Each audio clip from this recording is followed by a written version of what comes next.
Bien, ¿cómo estamos? Bien, qué bueno verles esta mañana. Para aquellos que nos visitan por primera vez, me presento, soy Jairo Suárez y soy uno de los pastores de la congregación, así que sean bienvenidos a este Redil del Sur. Es bueno que estén con nosotros esta mañana.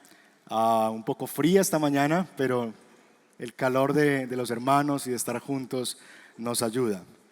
Bien, hermanos, la semana anterior abordamos lo que les decía, tal vez el sermón más complejo, o el texto más bien más complejo de la carta de Pablo a los romanos.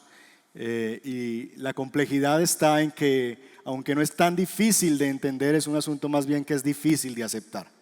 Y yo quisiera, en beneficio de ustedes, hermanos, recordarles algunas cosas que vimos la semana anterior y poder como ubicarnos un poquito, porque si esto es como los carritos viejos, ¿verdad? Si lo prendemos y arrancamos de una vez, seguramente se va a dañar.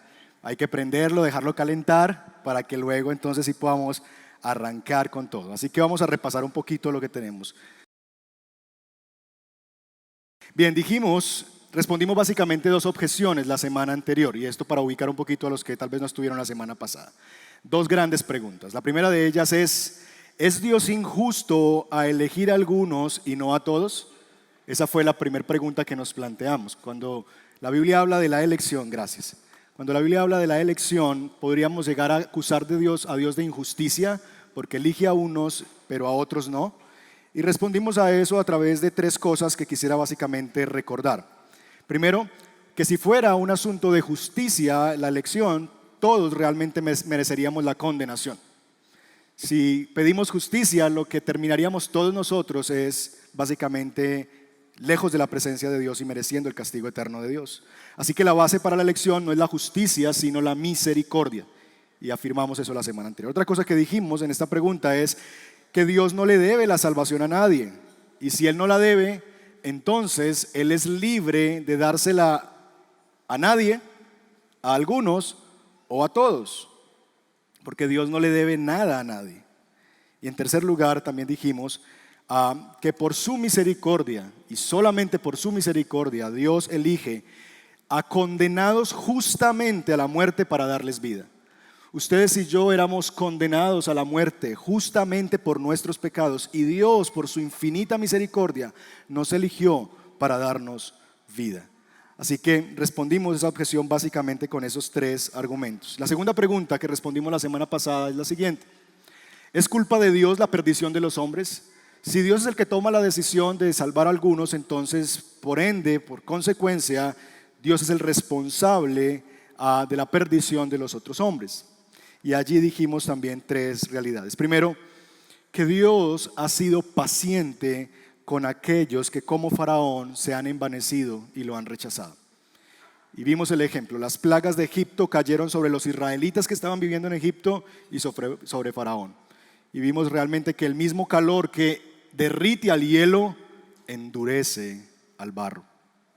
Y mientras que Israel, por la misericordia de Dios, se derritió en sus manos, Faraón y su corazón frente al sol de las plagas y la prueba se endureció. Y Dios fue paciente porque le dio no una oportunidad, sino 10 oportunidades para que él doblara su rodilla delante del verdadero rey y le reconociera a él como Señor. Y Faraón no lo hizo.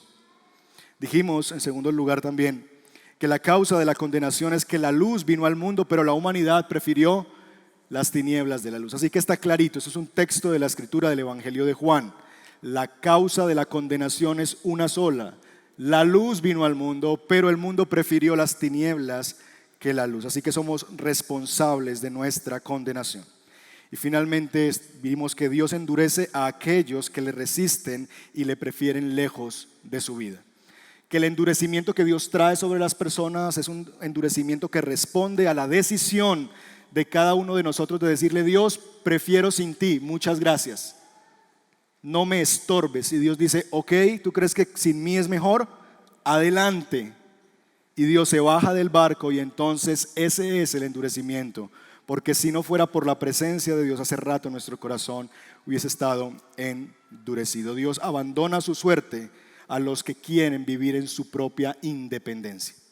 Eso fue en resumen, mis hermanos, lo que trabajamos la semana anterior. Y si pudiéramos resumir en una sola frase esa hora de predicación de la semana anterior, sería esta: Dios es el autor de nuestra salvación, nosotros de nuestra condenación.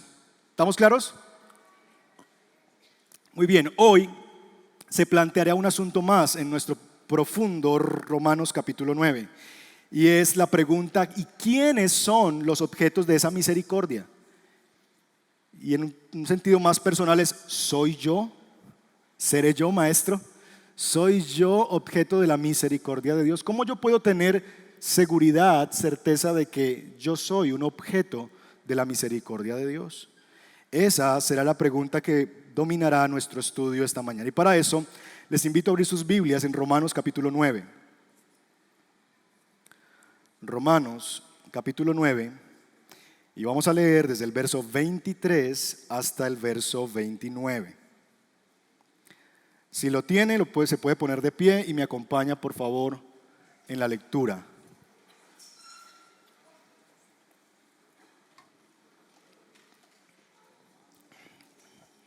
Vamos a partir del verso 23, aunque realmente ahí terminamos la semana anterior, pero nos sirve para recoger un poquito del contexto. Verso 23 de Romanos 9. Leemos la palabra de Dios de pie como una señal de manifestar respeto, reverencia a la palabra de Dios. No hay otra razón distinta a esa. Romanos 9, 23. Que si lo hizo para dar a conocer sus gloriosas riquezas a los que eran objetos de su misericordia y a quienes Dios de antemano preparó para esa gloria, esos somos nosotros, a quienes Dios llamó no solo entre los judíos, sino también dentro de los gentiles. Así lo dice Dios en el libro de Oseas: llamaré mi pueblo a los que no son pueblo, y llamaré mi amada a los que no son mi amada. Y sucederá que en el mismo lugar donde se les dijo: ustedes no son mi pueblo, serán llamados hijos del Dios viviente. Isaías, por su parte, proclama esto respecto a Israel: aunque los israelitas sean tan numerosos como la arena del mar, solo el remanente será salvo. Porque plenamente y sin demora el Señor cumplirá su sentencia en la tierra. Así había dicho Isaías: si el Señor Todopoderoso no nos hubiera dejado descendientes, seríamos ya como Sodoma y nos pareceríamos a Gomorra. Oremos. Señor, que la expresión de nuestra vida sea siempre: si el Señor no hubiera, entonces estaríamos como Sodoma y Gomorra. Nuestra mirada siempre tiende a ver a otros, siempre tiende a ver que el prado del vecino es más verde que el mío, que el carro del vecino es mejor y más bonito que el mío. Y la misericordia que tú muestras a otros nos envanece y nos hace llamar injusticia a la misericordia. Hoy te rogamos que nos recuerdes que si tú no hubieras venido a nuestra vida, seríamos semejantes a Sodoma y Gomorra. Y que el recuerdo y la afirmación de esa verdad en nuestro corazón nos llene de regocijo, de gratitud y de adoración en nuestros labios. Háblanos por tu Espíritu, Señor. Envía tu Espíritu, Señor, para que tu palabra corra en este auditorio y tu nombre sea glorificado. Pedimos la asistencia de tu Espíritu para que Él nos guíe a tu verdad. Y lo pedimos en el nombre de Jesús. Amén. Amén. Bien, podemos volver a nuestro lugar. Mis hermanos, nosotros los podemos encontrar en la avenida Iguaná, seguramente usted los ha visto en la Iguaná, o los puede encontrar debajo del puente de Soya sobre la avenida Regional en Bello. Siempre están como mirando hacia el horizonte, mirando hacia la carretera, la profundidad, para esperar con esperanza, con su pala bien ajustada, la próxima volqueta que les lleve a trabajar. Ya sea al sol o a la lluvia, estas personas están allí esperando para irse en esa volqueta a recoger escombros de algunas de las obras de Medellín, o tal vez para ir a recoger material en algún río del Valle de Aburrá. Son los famosos paleros que encontramos en estos lugares de nuestro lindo Valle de Aburrá. Allí en medio de ese grupo, 20, 30 personas aproximadamente que se paran diariamente desde las 6 de la mañana, podemos encontrar tanto hombres como mujeres. Hombres que van buscando una esperanza y una ayuda para su situación.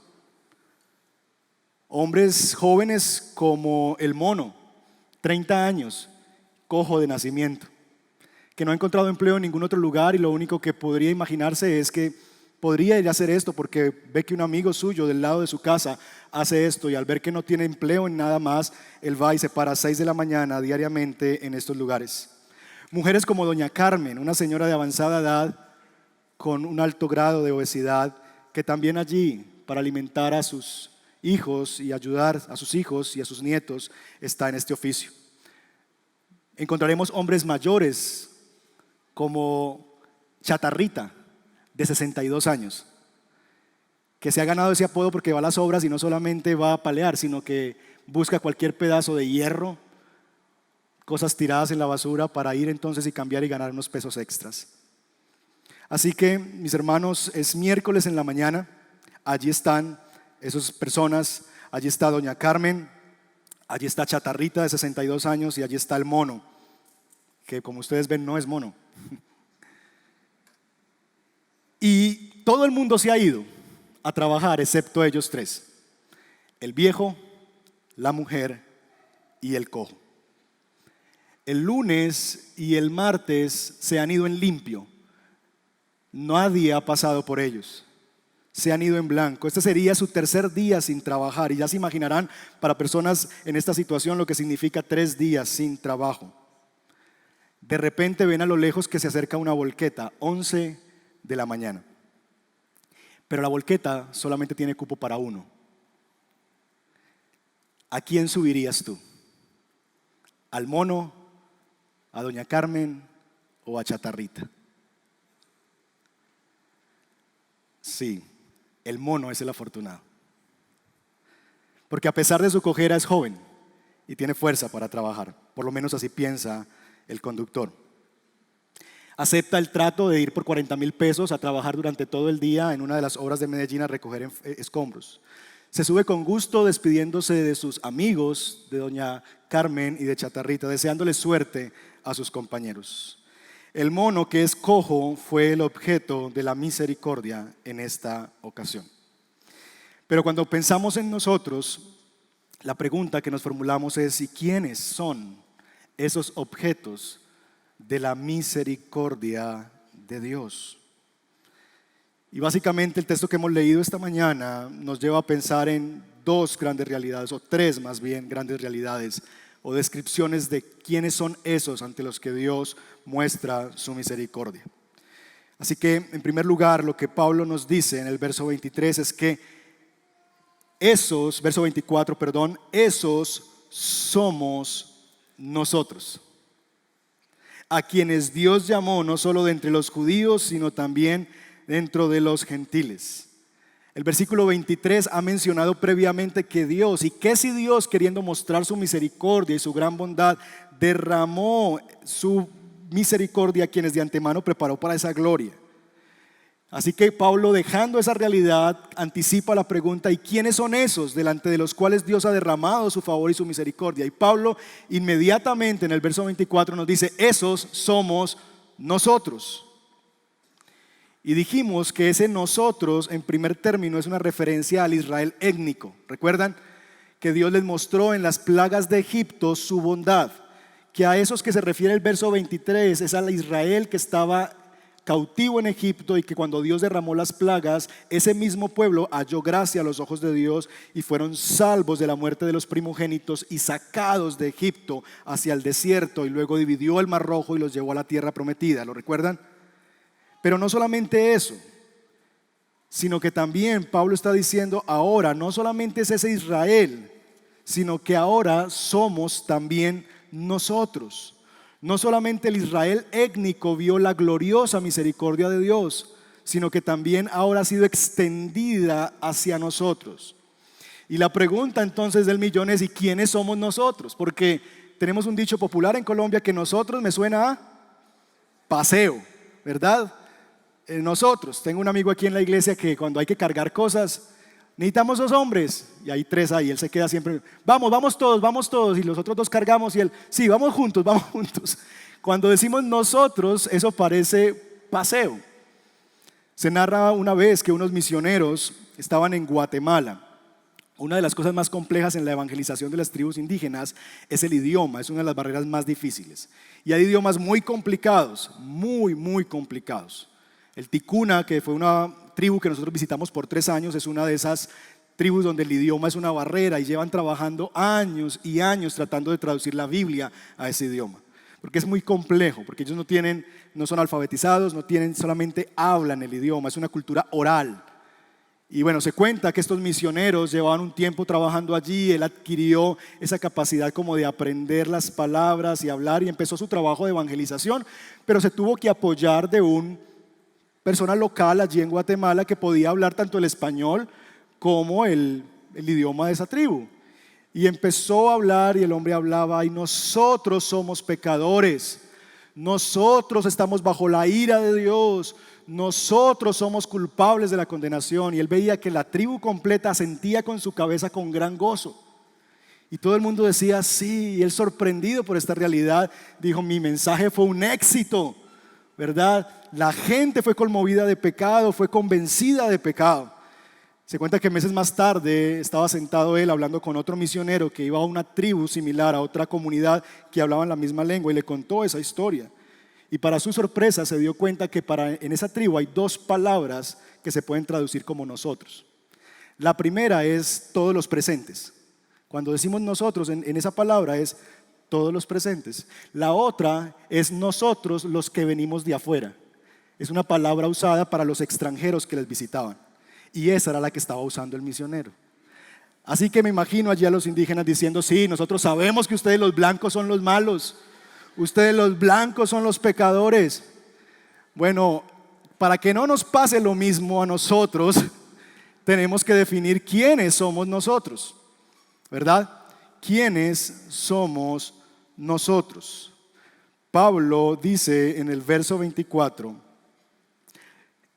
Dios no solo nos llamó de entre los judíos, sino también entre los gentiles.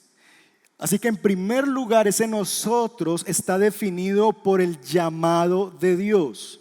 ¿Quiénes son los objetos de la misericordia de Dios? Los que Dios ha llamado. Y Pablo como que nos devuelve a lo que ya nos ha dicho en el versículo 11, que es por el llamado de Dios. ¿Recuerdan el caso de Jacob y Esaú? Que a fin de que se cumpliera el propósito de la elección, Dios llamó a Jacob y no a Esaú.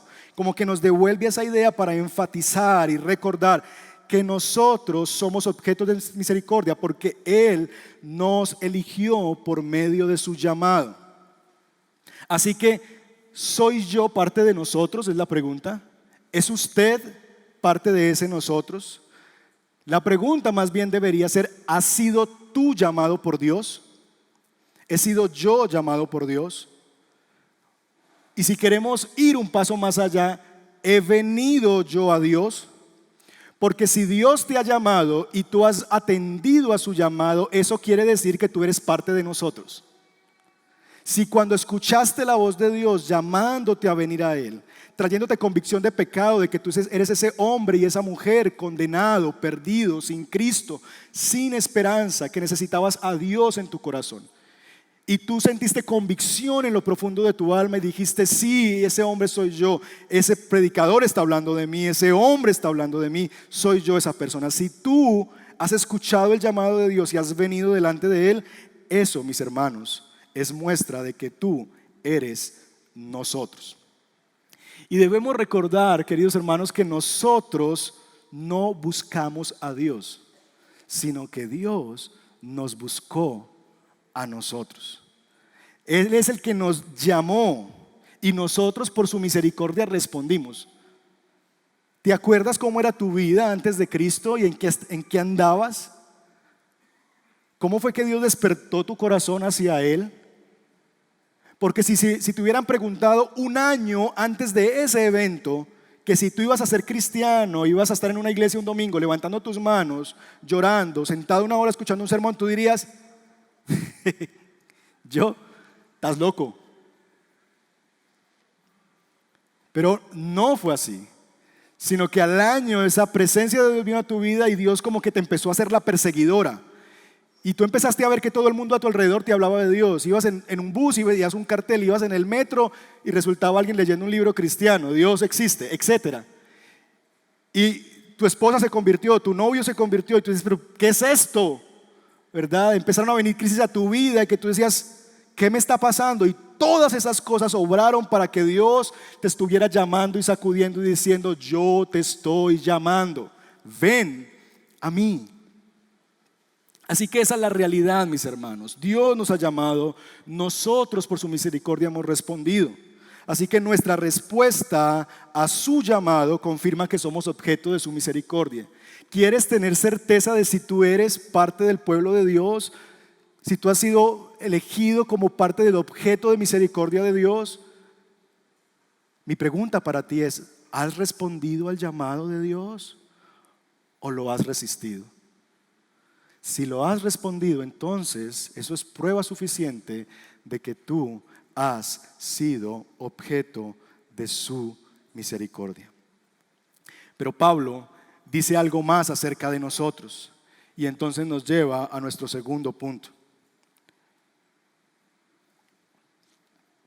Pablo nos cita al profeta Oseas. Mire conmigo el verso 25. Así lo dice Dios en el libro de Oseas. Oseas es un libro del Antiguo Testamento, uno de los profetas, que llamamos nosotros menores. ¿Y qué es lo que Dios dijo en el libro de Oseas? Llamaré mi pueblo, ¿a quiénes? A los que no son pueblo. Llamaré mi amada a la que no era mi amada. Y sucederá que en el mismo lugar donde se les dijo, ustedes no son mi pueblo, serán llamados hijos del Dios viviente. Pablo está citando al profeta Oseas, mostrando a este profeta y estos textos que nos hablan de la manifestación gloriosa del amor de Dios en favor de una prostituta. Sí, Dios amó una prostituta. Israel. Déjenme contarles un poquito la historia de Oseas. El libro de Oseas es un libro bien particular porque Dios pone al profeta a encarnar el mensaje. Imagínate que tú eres Oseas, eres un profeta de Dios, Dios te llama y Dios te dice, Jairo, te he llamado como profeta y quiero que hagas lo siguiente para hablar a mi pueblo. Si has visto a esas mujeres que se paran allá por la Oriental o en esa zona o en esa calle, no sé dónde queda, digamos que la Oriental, en la Oriental y están allá. Hay una señora como de 45, casi 50 años, que tú vas a ver que parece mucho más de edad. Yo quiero que vayas y te cases con ella. Que tú le propongas matrimonio.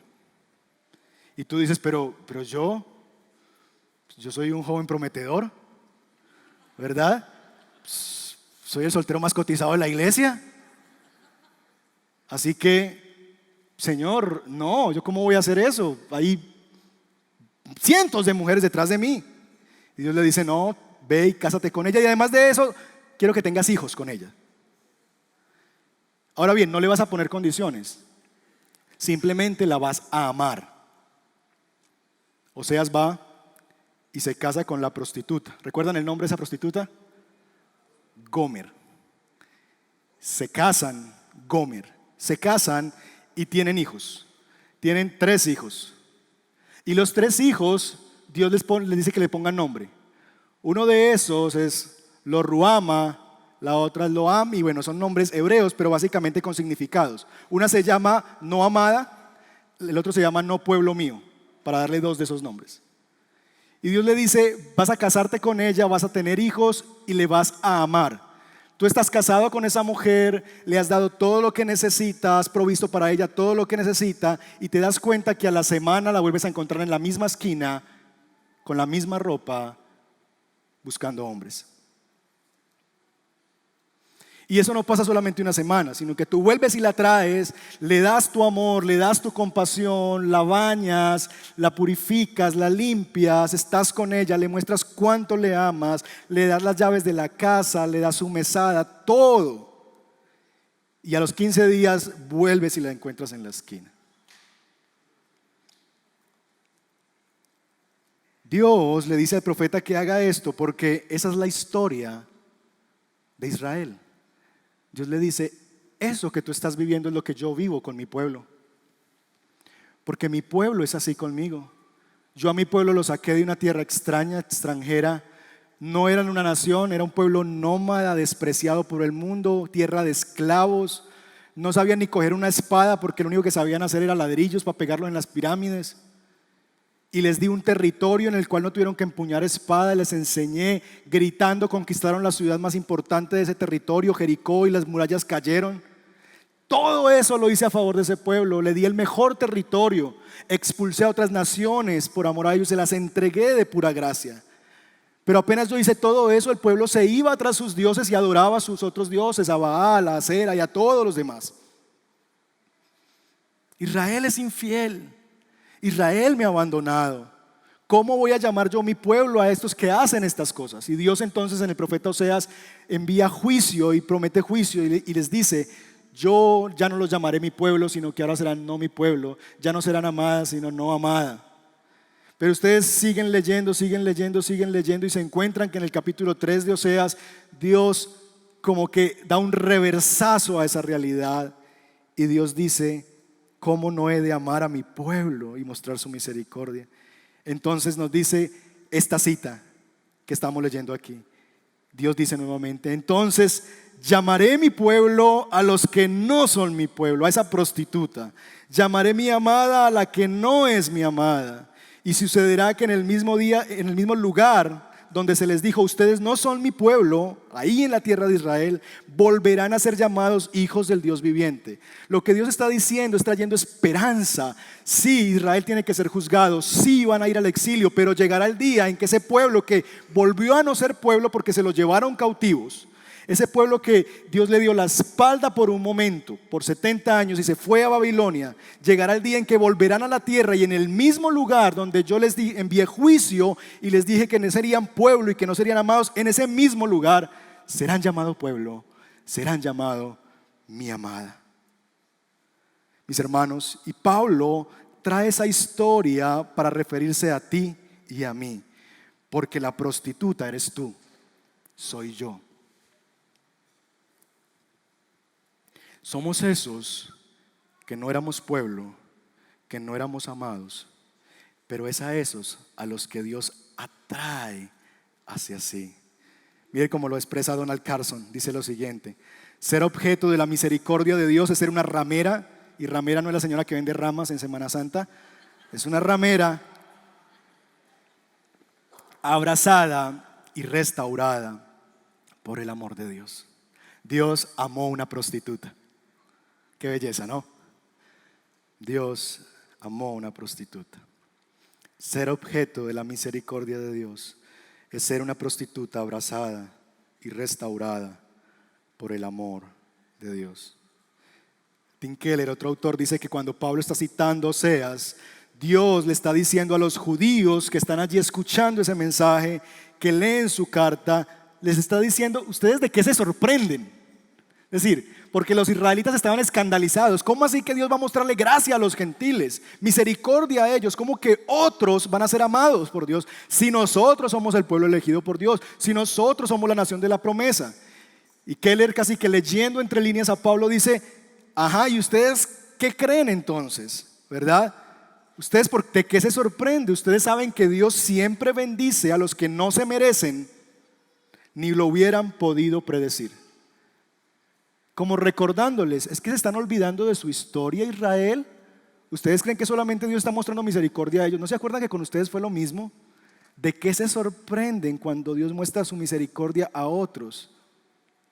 Y mis hermanos, si hay algún requisito, entre comillas, para ser llamado por Dios, es no ser apto para ser llamado por Dios. Ustedes recordarán la ilustración que les he contado de cuando jugamos fútbol, cuando niños, y jugamos el pica y monto, pica pala decimos en mi tierra. Y usted empieza y cuando gana usted escoge primero los arqueros y luego los mejores jugadores. ¿Y sabes quiénes quedan al final? Los gorditos con gafas, pequeñitos, o los flaquitos que parece que que cualquier brisa los tumba. Y ellos están ahí como a lo último esperando, ¿y quién me va a llamar? Bueno, nuestro Dios llamó a un poco de gente como esos niños e hizo su Dream Team, su iglesia, con gente que no era pueblo, con gente que no era amada, con gente como usted y como yo que no daban un peso por nosotros. Y Dios nos llamó y nos hizo. ¿Saben? Cuando Pedro predicó su primer sermón, la gente se asombró. ¿Y este de dónde salió? Porque es gente del vulgo y sin letras. Y ahora está predicando el evangelio con un denuedo impresionante. Este no estudió en Harvard. No, este de dónde salió. Este estudió en Instituto Meyer. Y ahora está ahí predicando el evangelio con un denuedo impresionante y la gente se sorprende. Porque a Dios le ha placido, para avergonzar a los sabios, escoger lo vil y lo menospreciado del mundo. Así que mis hermanos, si te sientes insultado, cuando Dios te llama vil, menospreciado, prostituta, la que Él llamó, ese es un bello insulto, dice un amigo mío, eso es un bello insulto. Porque Dios está diciendo a ti que te eligió precisamente por eso. Porque si tú fueras, entonces tú vas a tener que decir, es que Dios sin mí no sería Dios. ¿Cómo me iba a dejar a mí por fuera? No se da cuenta del porte, de la inteligencia, de la capacidad, del dinero. Si hay algún requisito es no ser apto, no merecerlo. Y eso, mis hermanos, nos debe llenar de esperanza, sobre todo a aquellos de entre nosotros que se sienten muy lejos. Si tú has venido esta mañana a este lugar y te sientes lejos de Dios, que tú eres demasiado pecador, que tú eres de lo peor de este mundo, que has embarrado 30,000 veces tu vida y tu vida es un desastre, bueno, estás en un buen lugar, porque aunque tu pecado es inmenso, su gracia es mayor. Porque es verdad, no mereces la misericordia de Dios, pero por definición misericordia es algo que no se merece. Porque si se mereciera sería pago y no misericordia. Y mi amigo, si ese es tu caso, mi amiga, si ese es tu caso, no estás muy lejos, todo lo contrario, estás muy cerquita de tu redención. Porque mis faltas son muchas, pero su gracia es mayor. Mis hermanos, es a los que no eran, a los que no podían, a los que no sabían, los que ahora en Cristo son, pueden y conocen.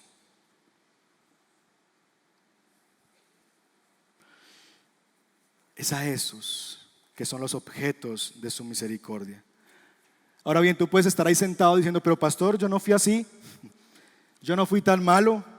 Entonces usted me está queriendo decir que yo necesito ser una liendra para que Dios me llame, haber sido, mejor dicho, haber estado por allá en las drogas y haber sido, mejor dicho, lo peor de este mundo. No, estás equivocado, porque ya Pablo nos ha dicho que tanto los buenos como los malos necesitamos del Señor. Porque los buenos y los malos tenemos una cosa en común: estamos perdidos.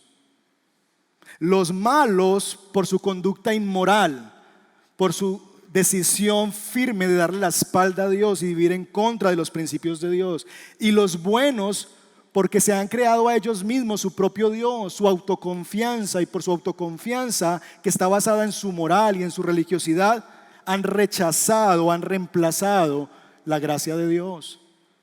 El malo rechaza la misericordia de Dios, el bueno la reemplaza con sus buenas obras. Y ambas cosas son abominables delante de los ojos de Dios. Así que si tú eres el bueno, que has vivido una vida muy moral, muy tranquila, también necesitas al Señor. Si tú eres de los que dices, yo no fumo, yo no tomo, soy buen esposo, llego a la casa temprano, pastor, yo estoy muy bien. Necesitas el evangelio, porque si crees que por esas cosas estás limpio delante de los ojos de Dios, estás equivocado. Lo que has hecho es que has reemplazado la gracia de Dios por tu autoconfianza, y tu Dios no es Dios, eres tú mismo. Y necesitas rendirte delante de aquel que te dice que estás lejos de Él. Así que nosotros también somos esos que no éramos pueblo y que no éramos amados. Y finalmente, y en tercer lugar, ahí va el 3 y no el 2, el remanente de Israel, versos 27 al 29. Pablo entonces nos lleva al profeta Isaías. Nos lleva al profeta Isaías para mostrarnos que, al igual que con los gentiles, que es por misericordia de Dios que somos llamados, también Israel, el Israel étnico, sigue existiendo por la infinita misericordia de Dios. Recuerden, cuando Dios da la profecía en Oseas, el pueblo de Israel es llevado al cautiverio en Babilonia. Y allí Dios juzgó a su pueblo. Pero lo que dice en el versículo 27 es lo siguiente: aunque los israelitas eran tan numerosos como la arena del mar, solo el remanente será salvo. Y está refiriéndose a que de ese grupo que se fue al exilio, solamente un remanente regresó en los tiempos de Esdras y de Nehemías. Y fue por la misericordia de Dios, porque Dios había podido consumirlos allá, acabar con todos ellos. Pero por la gracia de Dios no fue así. Dios se reservó un pequeño remanente, un grupito, y lo salvó de las garras de Asiria y de Babilonia. Hoy no hablamos de los filisteos, de los amorreos, de los euseos, de ninguno de esos, pero seguimos hablando de Israel. Israel era una nación como esos pueblos. Cuando leemos Israel nos imaginamos el imperio romano. No, Israel nunca en realidad fue así. En los tiempos de Salomón fue un reino medianamente grande, pero nunca fue el gran imperio a los ojos de los hombres. Nunca fue Grecia, nunca fue el gran imperio romano, jamás, o Babilonia o Asiria, no. Llegó a tener un amplio territorio, pero era un pequeño reino todavía. Pero la mayor parte de su tiempo era un pueblecillo allí, a los ojos de los hombres. Y ustedes leen en su Biblia que los filisteos, los amorreos, los jebuseos, bueno, Israel era uno entre ellos. Todos los demás desaparecieron. Israel existe todavía. ¿Por qué? Porque fueron muy berriondos para la guerra y dices, no, porque Dios se guardó un pequeño remanente. Y Dios le está diciendo a los israelitas: si no fuera por el Señor, si no fuera por su misericordia, ustedes hubieran terminado destruidos como lo fueron Sodoma y Gomorra, verso 28. Si el Señor Todopoderoso no nos hubiera dejado descendientes, seríamos ya como Sodoma y nos pareceríamos a Gomorra. Y de nuevo, mis hermanos, la diferencia la marca una sola cosa: la misericordia de Dios. Israel merecía la misma suerte que Sodoma y Gomorra. ¿Qué hizo Sodoma y Gomorra? Adoraban a otros dioses, vivían en desórdenes sexuales por doquier. Israel no. Claro que también. Sin embargo, mis hermanos, Sodoma y Gomorra fueron justamente destruidos por sus pecados, mientras que Israel misericordiosamente preservado. La misma realidad, la misericordia de Dios. Son las 4:30 de la tarde del mismo miércoles. Están ahí Chatarrita y doña Carmen.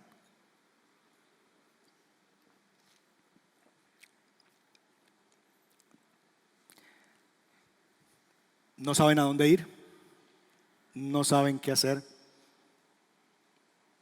Porque ¿qué va a hacer usted a irse hacia dónde? ¿A dónde voy a ir si no tengo nada en mis bolsillos? Están sin esperanza ya, sin ganas de caminar y de gastar la poca energía que les queda.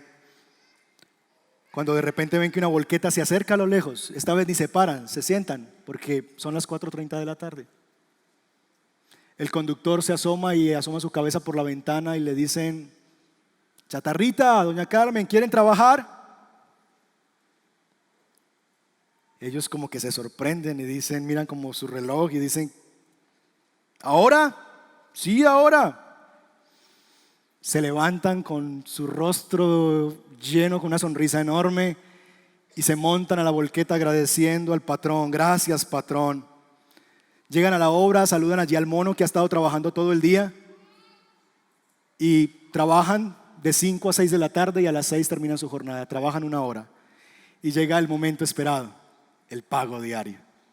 Y casi que en fila está aquí el mono, aquí Chatarrita y doña Carmen, y saca el patrón le da al mono sus 40,000 pesos, a doña Carmen 40,000 pesos y a Chatarrita 40,000 pesos. ¿Se imaginan la cara del mono? ¿Cómo sería la mirada del mono? ¿Sonreiría?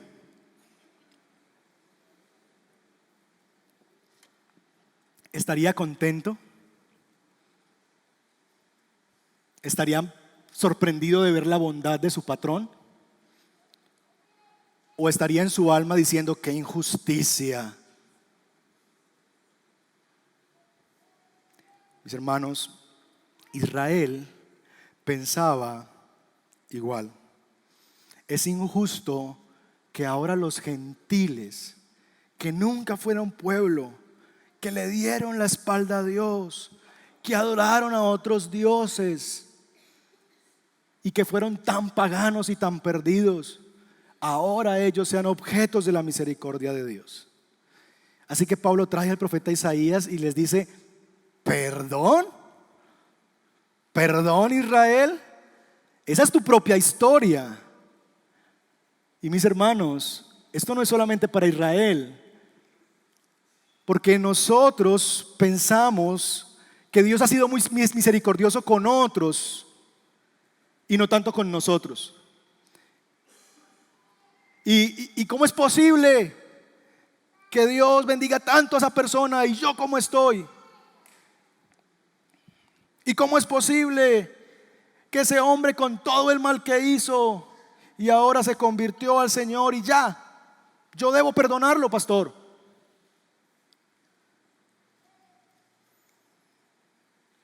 ¿De dónde procede esa tendencia nuestra a llamar injusticia a la misericordia? ¿Acaso no se le dio al mono lo justo por su trabajo? ¿Por qué llamamos injusticia a la misericordia? ¿Por qué nos duele cuando vemos que Dios bendice muchas veces a otros más que a nosotros? Y decimos: pero es que yo oro más, yo ayuno más, yo me porto mejor. Es injusto. Tal vez para algunos de nosotros, mis hermanos, la volqueta nos pasó a las 7 de la mañana. A mí me pasó como a las 9 de la mañana. Yo conocí al Señor a los 15 años, muy temprano. Y la volqueta pasó por mí. Pasó tempranito y me llamó. Y estoy feliz de que me haya llamado en ese momento en mi vida. Tal vez otros están hoy a las 4:30 de la tarde aquí sentados. Y para ti son las 4:30 de la tarde. Porque aunque tengas 30 años, 40, 50, 60, 70 años, tal vez tú estás ahí sentado diciendo: ¿cómo malgasté mi vida? ¿Por qué estuve tanto tiempo sin esperanza? Sintiendo que ya es tarde para ti. Y mi amigo, mi amiga, no es tarde. Porque la volqueta de la misericordia está pasando hoy mismo frente a ti. Y te está pitando. Va, va. Y te va a dar el jornal completo. Sube. No es tarde para ti. ¿Alabarás a Dios por la bondad que ves reflejada en otros de parte de Dios? ¿O arderás de envidia pensando que es injusto? Mis hermanos, ese es el simple ejercicio soberano de Dios con su creación. Justo al dar a cada uno lo que merecen sus obras, e infinitamente misericordioso en la salvación. Permítanme concluir con lo siguiente. Las personas que son objetos de la misericordia de Dios son los que Él ha llamado, no con base a merecimiento, sino todo lo contrario, a aquellos cuya única esperanza era la misericordia de Dios. Si tú todavía sientes que Dios te debe algo, estás lejos de Dios, porque a los que Dios llama es aquellos cuya única esperanza en su vida, en su mente, en su corazón es, si Dios no, entonces estaría perdido. Aquellos cuya única esperanza es la misericordia de Dios. ¿Qué tiene que ver eso con nosotros? ¿Cómo podemos aterrizar esto en nuestra vida? Déjeme darle 4 implicaciones antes de terminar adorando juntos al Señor. Primero, quisiera que te preguntaras esta semana en tu grupo de conexión o en tu propia vida, en tu casa, ¿eres tú parte de nosotros? ¿Eres tú parte de nosotros? Y no me refiero a que si haces parte de esta iglesia. Si quieres hacerlo, eres bienvenido. Estaríamos felices de que te unieras a esta familia de fe, te hicieras miembro de esta congregación y crecieras entre nosotros. Pero me refiero al asunto de si tú eres parte de los que Dios puede contar como los suyos. ¿Cómo saberlo? Ya lo hemos visto. Dios te ha llamado. ¿Cómo has respondido a ese llamado? Cuando has escuchado que Dios te dice, ven, arrepiéntete, pon tu confianza en mí para salvación, ¿cómo respondes? Tú dices, te lo agradezco, pero no, Señor, otro día, más tardecito, yo estoy bien. O tú te quiebras en tu corazón y dices, yo soy ese hombre, yo soy esa mujer. Yo necesito mi salvación, yo necesito a mi Señor. Yo necesito que mi vida sea redefinida por Dios. ¿Eres tú parte de nosotros? 2, ¿vives en la discontinuidad? ¿Qué quiere decir eso? Básicamente es que si tú sientes y vives bajo la perspectiva de un antes y un después. Es decir, es a los que no son pueblo los que ahora Dios llama pueblo, es a los que no eran amados que ahora Dios llama amados. Eso es una discontinuidad, es decir, hay un rompimiento, hay un corte. Algo no era y ahora es, o algo era y ya no soy. Esa es la experiencia de tu vida. Tú puedes vivir en tu realidad un antes y un después.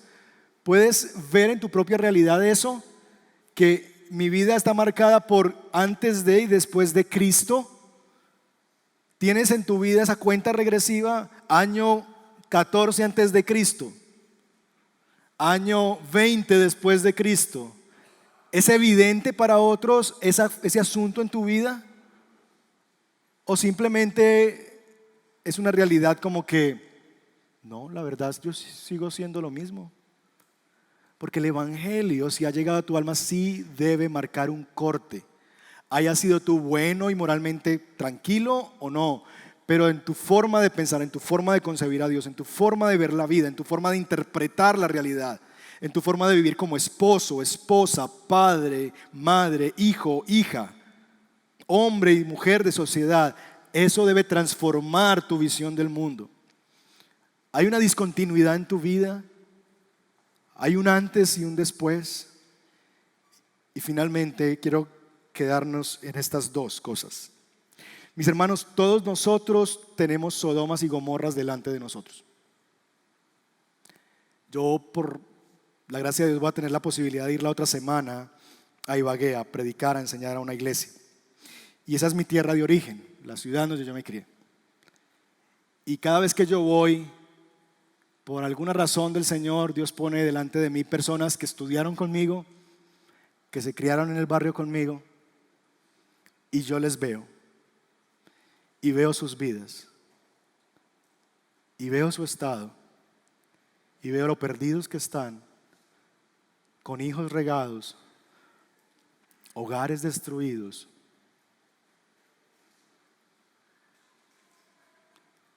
Y lo que yo pienso dentro de mi corazón es, ese pude haber sido yo.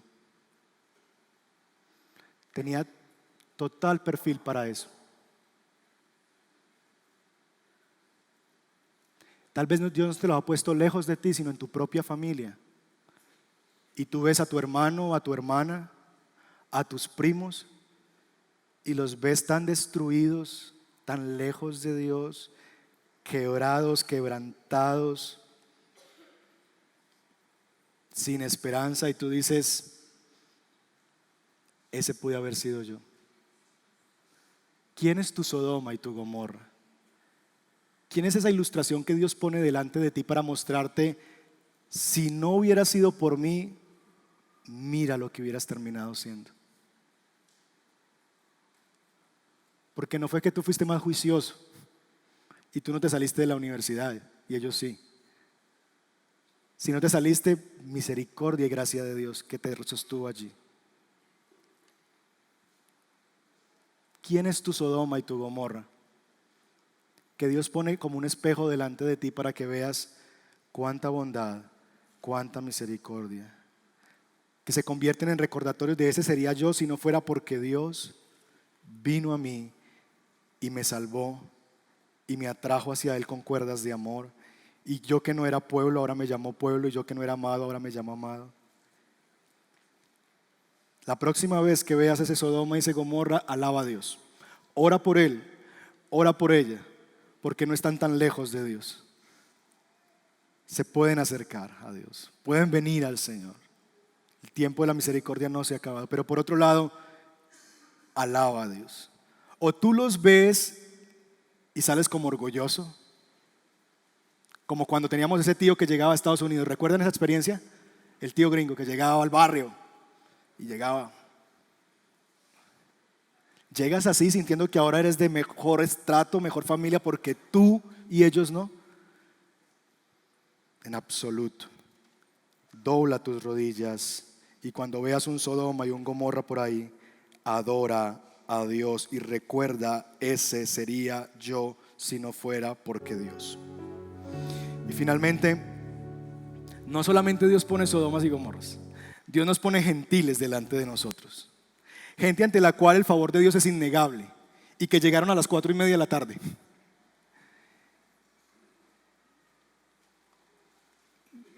¿Qué sientes tú cuando ves que Dios bendice más a otro que a ti?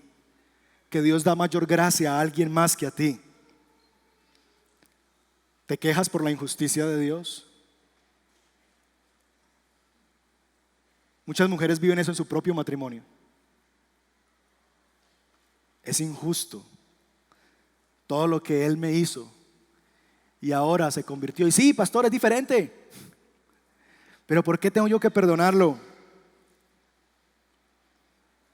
Dios te puso delante de ti un gentil que llegó a las 4:30 de la tarde y Dios le dio de su gracia y de su misericordia. ¿Te vas a gozar